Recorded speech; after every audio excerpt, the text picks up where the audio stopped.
Hey, babe. Ah! Chichakadai ichi. Ndaichitarisa mai yako.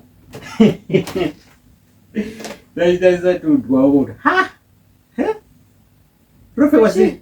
Profe wasi iro. Profe wasakanaka. Mukati ndekupe. Profe wasi. Musanda mukati ka. Ndo kumbeko. Mberi. Kuombe kudiki. Ndo kumashuri. Wachi? Hakuna wife material inopeka G-string. Aibo, vakanyorwa papi. Hakuna. Vakanyorwa papi. Ndikutozviona kare. Aiwa, imagine wewe. Ungaone kana mai verwadzano vakapfeka G-tambo. Ko. G-tambo mugemenzi kana kuti pendi. Ndo wachwa. Aiwa. Pendi. Kupfeka turekeni. Toto. Pendi. Ibhurugu rechihure. Arisi rakanyorwa papi. Andi mimi kumawe kwa ndamba. Ibhurugu rechihure. Kwana. Rakanyorwa papi. Ndikutokuudza. Newa. Pendi. Iwe wakamboona kusheka kune muchita nyashi kana munhu akapfeka bhurugwa iri? Iwe wakazviona sei? Uzoti munhu kana akapfeka G-tambo zvavangofanira munhu anenge asina kupfeka bhurugwa. Zvamafanana pai.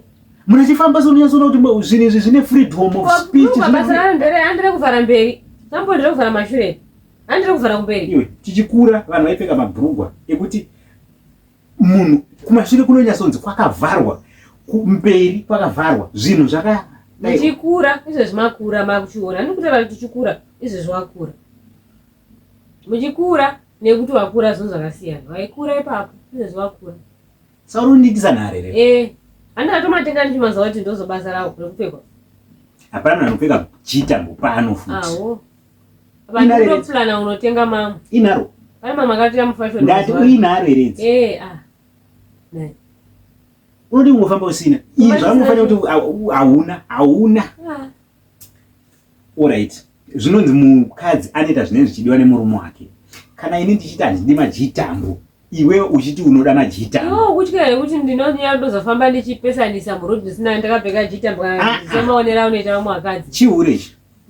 Chihure. Nekuti ini kana murume wako ndichitaura kuti handidi maG-tambo, iwewe mukadzi wacho uchiti unomapfeka maG-tambo, uri kupfekera hani? Kozi nini handimadi. Iwe wakauya panapa kuti uzondifadza inini. Then kana wataura kuti nini hausina kundifadza. Saka unoita sei kana ari pandiri kana ari pane vamwe unofarira. Mukadzi anoenda pasi pemurume.